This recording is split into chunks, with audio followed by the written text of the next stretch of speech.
رولت اسفناج برای عاشقای اسفناج واقعا طعم بهشتی میده. اسفناجا رو خورد میکنیم، بهش تخم مرغ، نمک، فلفل، زردچوبه و آرد اضافه و ترکیب میکنیم.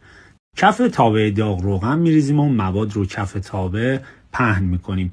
با حرارت ملایم 20 دقیقه میپزه. بعد از سرد شدن پنیر خامه‌ای روش میریزیم به همراه گردو خرد شده و زیتون اسلایس. شروع به رول کردن میکنیم.